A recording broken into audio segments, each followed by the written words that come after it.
Pickup Lines is presented by Gamez Law Firm. Personal injury guidance for more than 50 years. Gamez Law fights. By Integrity Roofing and Siding. Family owned and operated for more than 40 years, serving the San Antonio area for roofing, siding, and renovation needs. And by the Sabinal Group. For nearly 20 years, serving the San Antonio region through professional minority general contracting services. Pickup Lines is broadcast from inside the all-electric Lexus RZ 450E, courtesy of North Park Lexus at Dominion and North Park Lexus of San Antonio.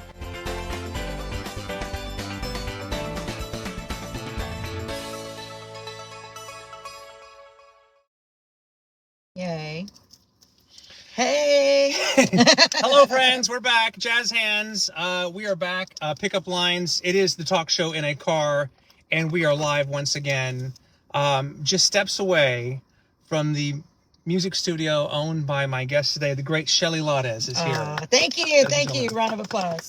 It's probably just beyond the passenger side window. Yeah, just right here. My space. I just got the nickel tour, and I got to say, it's the cool factor. It's a pretty cool place. Everyone says it's a vibe when they get there. I get it. And then when they leave, they're walking out the front door, they say they're inspired. So I say Shell Shock Records 3 Studio, arrive to a vibe, leave inspired. I will be leaving here tomorrow, and I will be inspired. I will be inspired. Yes. But we have important business to get to here to talk about. Yes. A 40-year career. Yeah. I mean, and it would take us several episodes to get through everything. Yes. But nonetheless, you recently retired you haven't stopped working, to be clear. No. But you've retired from the road. From the road as a full-time musician. At any point, did you have any regrets about that decision? None at all. Have you been pulled back in or tempted? Performing, people still kind of want me to occasionally perform, like one song, 2 songs. I've had a couple people try to still book me. Yes. Maybe they didn't know, or they thought maybe I would say yes. So you don't even do like booking, like if somebody called you for a production, like for my band or something. For my band, oh no, it would take a lot of money to get me back on the road. Okay, so she can be bought, is what we're saying. Only because my musicians, I mean, we haven't performed together in 2 years. Okay. I mean, I'm sure it's like riding a bike, but I would think so. Nonetheless, I would still have to have rehearsals, and it's just a lot. So I prefer not to. Okay. But I mean, I've done, I think the first one to pull me off the road right off my retirement was the Super Legends Cruise. Yeah, oh yeah, those are fun, right? I like working with them because I only do 15 minutes, and they backed me up, and that's all I do. And you get to go on a cruise. That's all I do, 15 minutes. Gosh, that's a good gig. So I'm having some where I do, like performances and stuff like that, just like the award show for the Celestial Awards I performed. Which, by the way, let me interrupt you because that was just last week. You won an award for that. Yeah, we were at the Majestic Theater together. Super Congratulations on that. Thank you. That was very exciting. Oh man, such an honor to be in that room. I was gonna say there were a lot of heavy hitters. Oh my all gosh! Female, yes. Award winners. Yes, women in film and television. So this is a global organization, obviously, from women of all walks of life. Right. Different professions, but nonetheless trailblazers. Indeed. Which is why I performed the song that Rebecca Valadez and I wrote called She's a Trailblazer. It's definitely a woman anthem. And I also got to perform These Boots Are Made for Walking. So I was going to say, you're Nancy Sinatra, right? Yeah. Which we'll get to that in a little while because currently you're doing music for movies and soundtracks and things like that. So again, you're very busy. I don't know if it's as busy as you were before. No, God, I'm busier now. More busy. Well, see, because on the road, I would mostly be gone if I would leave Thursdays, come home Sundays, Mondays, mostly during the week, But now, I mean, on the weekends, but now I'm like, you look at my calendar and it's completely full with 2 to 3 events every single day. Yeah. Whether it's a meeting, whether it's a session, whether, I'm at UTSA you teach at UTSA. Yeah. I mean, and the list goes on and on. I'm doing music support for hospice. So I do that. So much for retired life. I know. But already the viewers are coming in saying, hey, it's Little Miss Dynamite. Yeah. So you're still Little Miss Dynamite. And I know you just had a birthday, by the way. I'll always be LMD, Little Miss Dynamite. LMD. Yep. I figured it's too long to say, so I'm like, let's just abbreviate it, LMD. LMD. So yeah, my production company is LMD Productions. How was your birthday? My birthday was amazing, obviously, to be able to be with my family. Yeah. To be, honored for the Celestial Awards. I mean, what more could a girl ask for at this 53 years old? 53. Yeah. I'm going to check her ID in a little bit. I don't believe it. Welcome to everybody who's watching. I know you have a lot of fans and followers out there. If you would be so kind to like or share this video. Oh, yeah. Share the video. Grow the audience. Show the love. You know something about large audiences and performing Show and the everything. Anyway, we're here, like I said, outside your studio, which you've had for a little while now. And it's just a beautiful, it's part museum. It's part... it is, yeah. Like music studio, creative space. Yeah, my fiance, Mia, she wants to make the front room a lot more than what I have as far as me. Right. She wants to have my album covers out there. And I'm like, I want to do that because I think it's very inspiring, for artists. But in a way, I don't want to do that because I want an artist to feel like that's their space. Okay. You know what I'm saying? Like, okay. I want them to respect that. Yeah, I want that to feel that that's their home, that, they can come in and be, make it their own as well. But we'll see. We're still renovating. Indeed. It looks good. So, when having just had a birthday, when your birthday comes around, do you tend to reminisce and reflect back on years past? I do that every day. It's a weird thing, but I think, in having a 40-year career, you can't help but to reminisce. And I talk probably daily with new artists about my experiences. Right. So I reminisce in the mentorship that I do, in the producing that I do, and the teaching that I do. I'm always talking about. I was just doing that before I got here. Yeah, I was talking with one of the artists that I'm mentoring and working with, Vanita Leo. Yeah. So sharing my experiences with her. So I always reminisce. I mean, I always do. I always think of my father. Whether it becomes a situation like today, I had a really big meeting. Mm-hmm. So obviously I pray and then I talk to my pops. Like, Dad, I know you're with me. Help me, this. Give me a sign. Oh, he does. Trust me. No, my mother, God bless her, I do the same thing with her. Trust me. But speaking of your dad, you grew up in a house full of music. A lot of music all the time, right? Music constantly. I grew up in a very musical household. I grew up in a very diverse musical household where we listened to everything from Spanish music to country to rock to R&B. And my brother was really the one that was the most versatile as far as loving music. Yeah. He listened to anything from Kiss to Pat Benatar, Hart, Willie Nelson, those artists. My sister Patty loved a little bit more country stuff, so she liked Little Ronstadt too. And my sister Laura liked the Commodores. So, and then we'd go to family events and there was Spanish music, whether it be mariachi or Tejano. And so, just growing up, listening, we always had music on. Yeah. We always had music on. If not, my father was constantly whistling. That was like a big thing my father did. Like music, like a tune? And my mom and dad said that I actually whistled before I learned how to talk. I was learning how to whistle. So I'm like, wow, that's crazy. I guess I was watching my pops or something. I guess. Yeah. But it's diverse music. Music. All kinds of stuff. Yes. I was very influenced with a lot of music and musicals growing up. I love musicals. I love Fame. Okay. I loved soundtracks also, like Annie. And yes. I was a huge Olivia Newton John fan, so I had every album of Olivia Newton John. Of course, I had Grease. Grease 1 and 2. Wasn't it one of Olivia Newton John's songs that essentially kind of broke it open for you? That was the first song I ever performed publicly with a band. Yeah. And they were a Tejano band. They were an orquesta. What song was it? It was Let Me Be There. Yeah. Okay. Let Me Be There was a song that we performed in public for the first time at the Royal Palace over here on the South Side. That was the first gig I did with them prior to my sister's wedding in 1982. So you're in elementary school. I mean, yeah. You've got homework. I was 10 years old. 10-year-old. I mean, you got to go to bed. You got to go to school. And it was my sister's bright idea.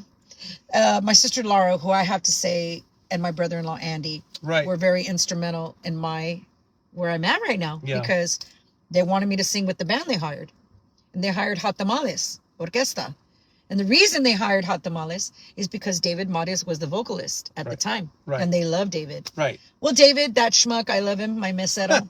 He quit the band 2 weeks before my sister's wedding. So, but she asked me to perform, and my dad called the manager, Jimmy Jimenez, and he said, sure, yeah, have her come.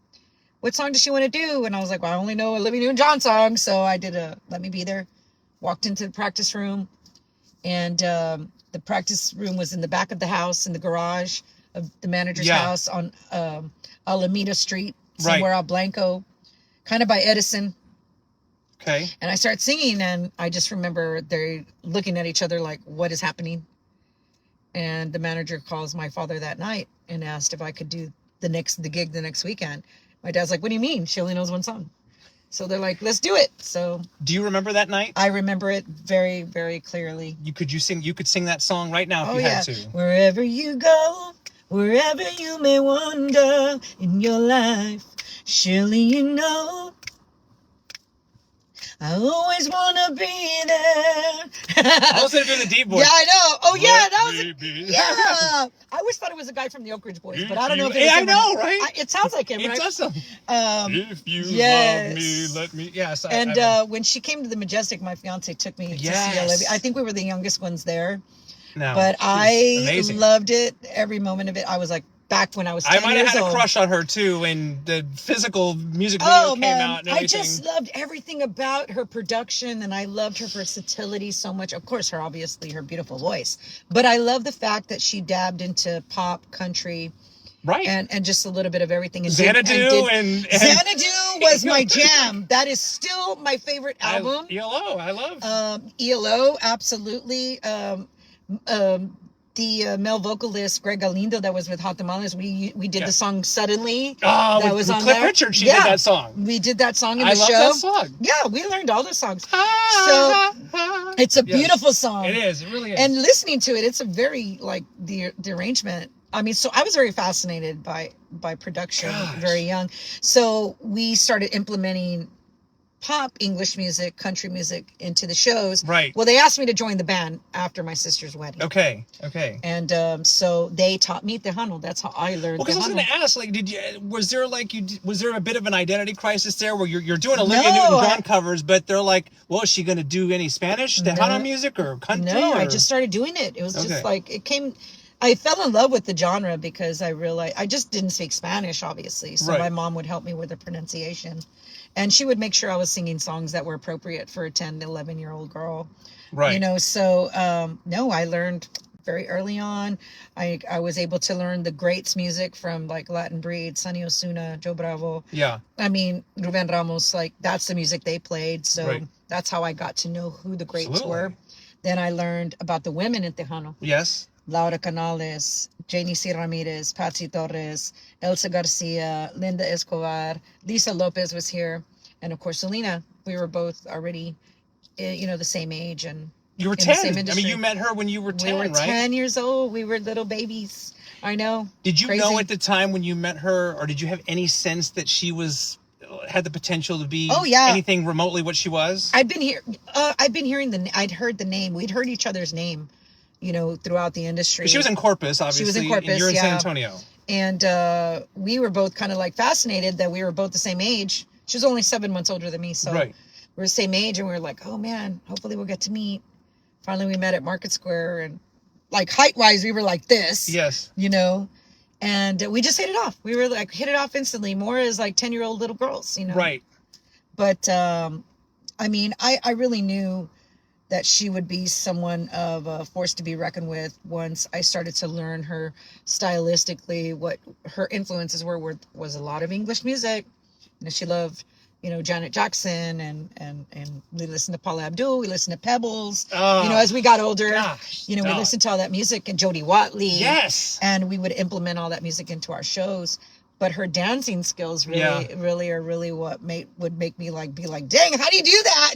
Right. And, but I was more, I think the musician of us two. She was more the entertainer dancer. Right. And I was more the musician, could play instruments. Well, how many instruments do you play? I pretty much can play them all. I mean, I just play by ear. I never studied music. That's crazy. Yeah. And you said you're learning to play, is it the cello? I love right the now? cello. Yes, it's my favorite instrument. I think it's so beautiful and so dramatic and deep and just I don't know. I love everything about the cello. So yeah, I want to learn how to play. So right now I'm just learning how to. But what a gift to be able to do that by ear. Yeah, I mean, that was my brother too. I think as a child, him putting me on the piano and just allowing me to play, showing me how to play, kind of teaching me basic notes and chords, and then showing me the guitar, and then allowing me to get on his drum set at the house. So I fell in love with playing instruments very early on. I mean, I was probably 5 or 6 years old at this time. Right. We continue on here with Shelly Lares, just fascinating stuff. And not to get too much into comparing with Selena, but you write. I mean, you wrote and I don't know, 100% or most of your music. Yeah. After I started writing music early, I remember too. I recorded with Hot Tamales. I recorded 545s with them, which I didn't compose. But we did do a song when I was 14 called Tu ausencia me lastima. And we did it like in a waltz, you know. No quiero que te vayas, right? Right. And I do remember being in the studio and thinking, man, this song could be arranged so much differently. And I didn't hate the arrangement, but I didn't love the arrangement. Yeah. But I wasn't arranging at this time. Right. Wasn't until I left the band and started my own band of younger guys that I wanted to kind of mold and get out of San Antonio, get out of Texas. Yeah. And I knew that I wasn't going to do that with Hot Tamales because they worked during the week. They had families. Right. They were content with being, you know, a cover band. And I didn't want to do that. I wanted to have my own original music. Yeah. So when I signed with Manny Guerra, who ironically recorded my very first record, Break It To Me Gently at 10 years old, he signed me 7 years later at 17. And I had the conversation with Manny. And anyone that knows Manny Guerra knows Manny Guerra is the Clive Davis, Dr. Dre of Tejano iconic producer. That is saying a lot. He has produced every single iconic Tejano artist ever in the beginnings. Little Joe, La Mafia, Mas, me, Selena, Emilio, Ram. I mean, the list goes on. Yeah. And Joe Bravos. And he was actually Sonny Osuna's drummer also back in the day. That's crazy. And so first album, we're talking about it. I said, you know, I want to produce and arrange my music on this album. Yeah. He's like, but I'm your producer. And I'm like, yeah, but you're not here and you're not in here, you know? And I'm not saying that obviously you can do this, but I don't want you to. I want to produce my music and write it. And I was working alongside this young man named JJ Reyes from Natalia, who joined my band, played keyboard, amazing keyboard player. Yeah. And so he and I started writing. So we had a great chemistry when it came to writing. And so I pleaded with Manny. My dad pleaded with Manny. He's like, I'll let her do half of the album. So he did half of the album. He was very impressed by our arrangements. I also wrote with Chris Bettis because he was in my band already at this time. We wrote 2 pop songs. And he was like, wow, these are mainstream songs. And so we did it. And he introduced us to songwriting. He taught us how to become registered writers. He's like, you guys are the writers. I'm your publisher. Since y'all don't have a publishing company. Right. We didn't know what that meant. Right. We just nod your head. We just knew that it meant we were going to get our music on. As soon as the album was done and I got to be there for the first vinyl press, I watched my album being made. Wow. Carried it in my hands. And I looked at it and I was like, wow, this is so amazing. Because I had done records already. Yes. But not a full album. Yeah. And I'm just holding this and I turn it around and it says Manny Guerra producer. And I'm like, okay. You know, nowhere in there is it saying Shelly Lares, JJ Reyes. And that happened for 7 years. You know, finally by the 3rd album, I kicked him out of his own studio. I was like, I don't need you in here. I know what I'm doing. And so for 7 years, I never got credited as producer of my hits and all of my music. So you never made any money then either with that? I made money as a songwriter. But not as a producer? Not as a producer and not as a publisher. I didn't start figuring that stuff out until I received my first royalty check for one of my songs that I got 50% songwriter for. Yeah. And JJ got his other 50. Right. I'm like, okay, so if we're doing 50-50, producer gets this percentage. Yeah. The math was not mathin'. That's how I learned about that. Yeah, and no. I started learning about mechanical royalties, which is, that means like we're supposed to get a certain percentage of record sales. Right. So, which we didn't get. So, which told me that in the 90s, when Tejano was like on top of the world, that I didn't sell one record when I had the most Latin played song of 1994 with Soy Tu Amor. I mean, you know.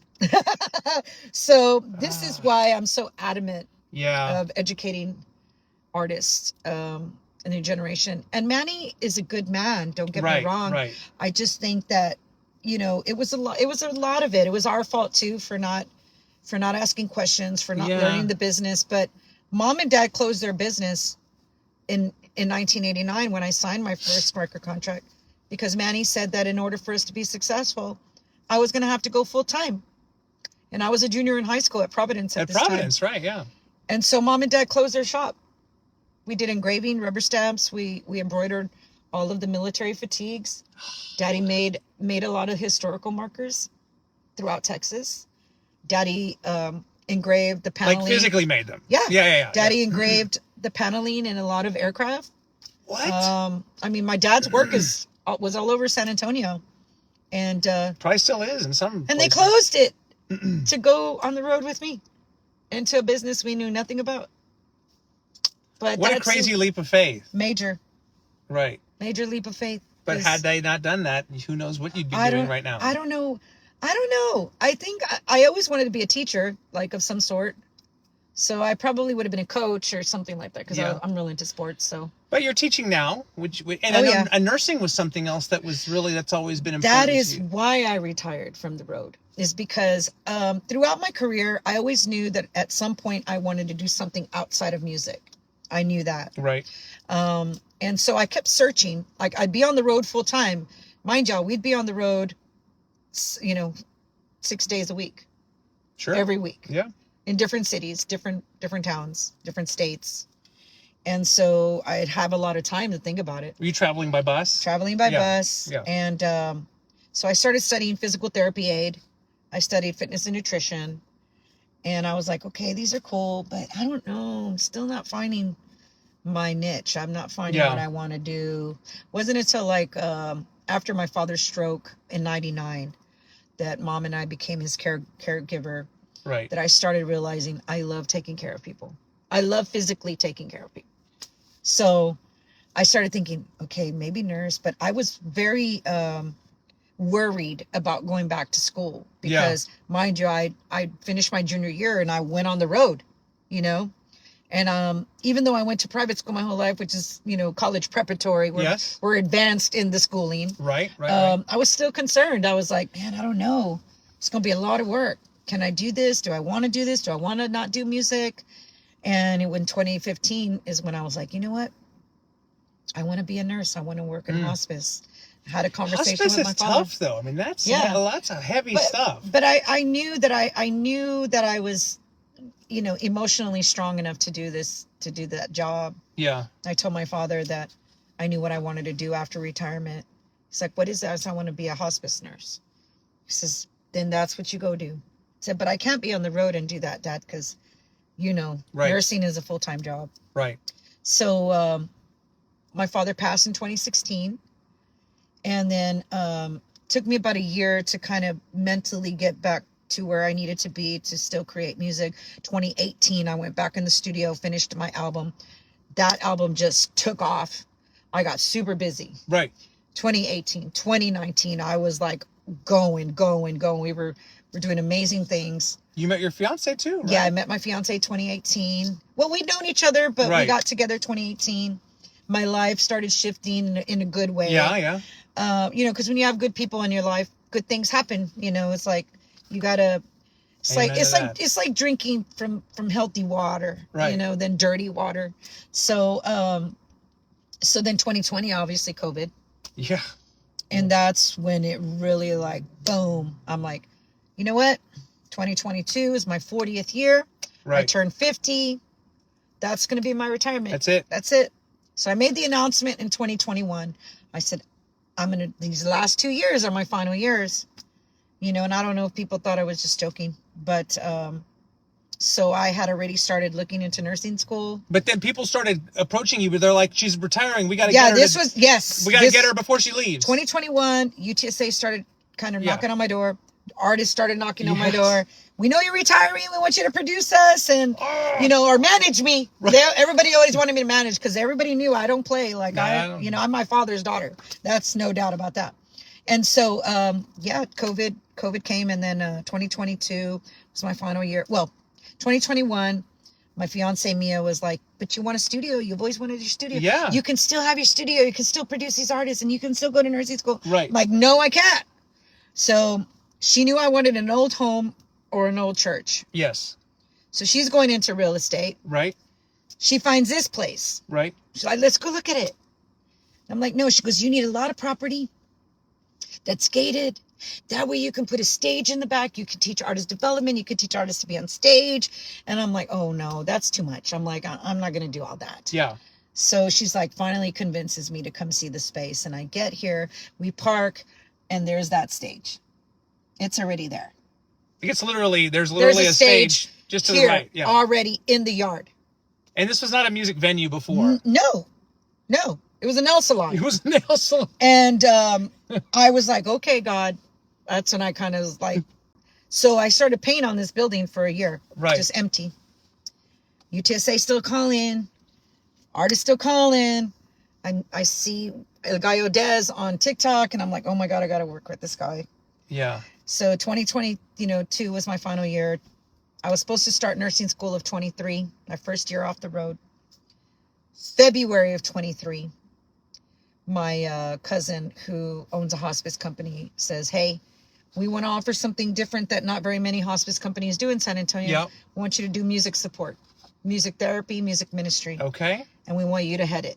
Wow. I was like, oh. And I'm like, okay, God, what are you trying to show me here? A sense of humor. But I prayed on it. And obviously in my heart, I felt like that's where God wanted me to be. God gave me my hospice, obviously. Mm-hmm. Gave me where I wanted to be. But he wants me to do it with my music, with my voice. And so I committed to doing that. I signed on to UTSA as the first artist in residence. I'm starting my second year. And then I started moving all my equipment in my studio. I signed my first artist to Shell Shock Records 3. My label I started in 2012. Right. And now I'm producing all genres. You pick your poison. I'll produce it. I'll write it and produce it.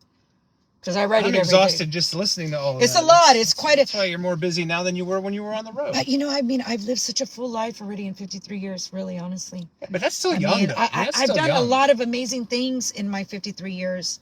I've been a lot of places. I've met thousands upon thousands of people from all walks of life.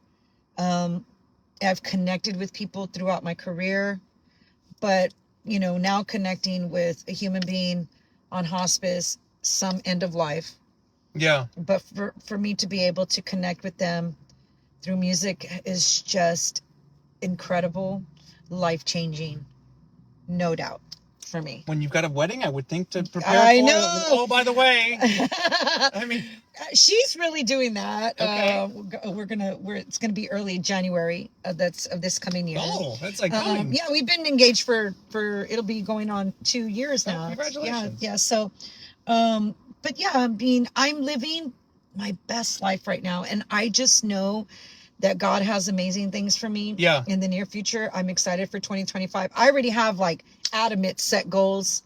Now whether God's gonna continue to go along with me on my dreams or just say, hey, Shelly, but I've learned to listen and watch, because God will remove you where he does not want you to be. Sometimes we ignore that. And we're like, no, it's that voice that's in the pit of your stomach, in your heart, in your head, that's like, this is not right for you. This is not right for you. But sometimes we don't listen. Yeah. We're cabezudos, and we don't pay attention, and we ignore it. But I've learned to listen to that voice. So what is one goal you have for 25 that you want to hit? One goal is I'm going to, I do a lot of self-care. Yes. But I am only going to do things and work in areas that really value me. Okay. To to a high level of value, because I've earned that respect. I continue to show people that I've just meeting, who I am, what I do, how I can do things, because not only as a musician, as a producer, but as a businesswoman, I'm still introducing myself in rooms, Yeah. but I will have zero tolerance for energy, meaning I produce a lot of artists, okay, and I mentor them, and some have the most beautiful gifts, but they don't meet my energy when it comes to what I'm putting forth for them. And I feel like in order for it to work as a partnership, we both have to do it. Because then you have to have a difficult conversation. Oh man, and I've had conversations like that. Yeah. With many artists, but one thing they know about me is I'm always going to be honest. Yep. Because I am a record label as Shell Shock Records 3, but I lead with my artist heart and my label mind as a record label. Got it. Because I'm an artist. Yeah. No. I've been an artist my whole life, Yeah. So that is what I allow to myself to navigate through things. And man, in the music industry, you're a lot of things. One of them is you're a boxer. Because you got to bob and weave a whole lot. Take a few shots. You got to take shots. You got to know when to throw the punch. And you're also a fisherman. I always tell my new artists, it's not about how many, fish you put in that basket. It's being patient enough to wait for the big fish. That's what you got to wait for, and you gotta cast things out, reel it back in, cast it out. But all at the same time, what's really holding your balance, what is really maintaining your focus, is your true belief in yourself and what God gave you to contribute to this earth, whether it be musically, whether it be spiritually, whether it be professionally. And if you don't know who you are, you got to go find it. But that transcends music too. I mean, you could apply what you just said to most walks of life or job skills. For sure. That's in anything we do. Yeah. We all know that we have something to bring to the table. Okay. Right? All right. We all have something to bring to the table. And for women, it's just always been harder for us, But I hear in the Tejano industry, because I took on this thing where I was encouraging every woman, every new artist that came out, every woman, like telling them, support each other.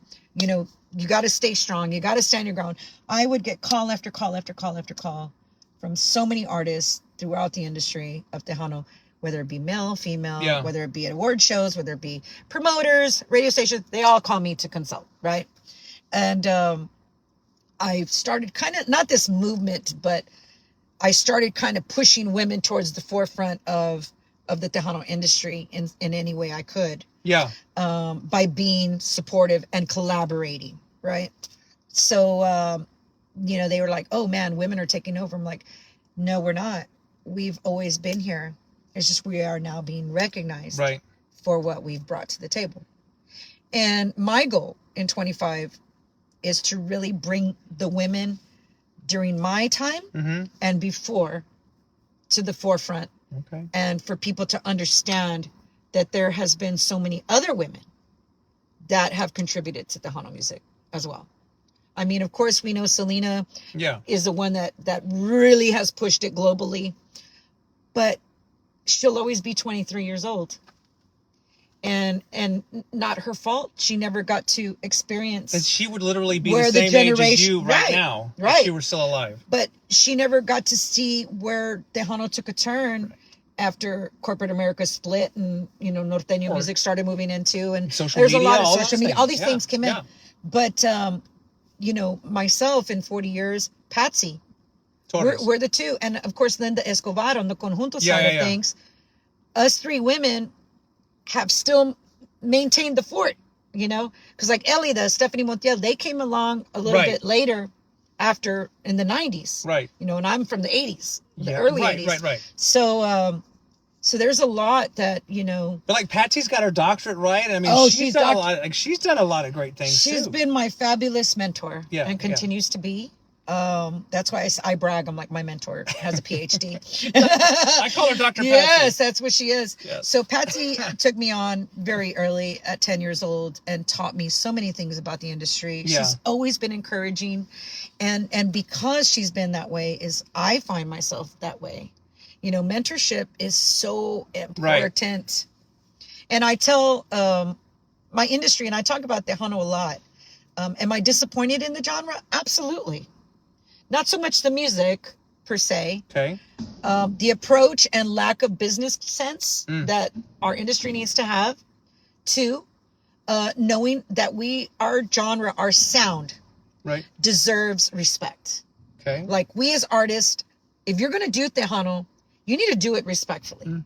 You know, things on a higher standard, like Tejano deserves to be. Okay. Whether it's production, whether it's voice, whether it's your show, whether it's how you carry yourself on social media, in person, those things are all important. Yeah. Because to me, Tejano music is a family member.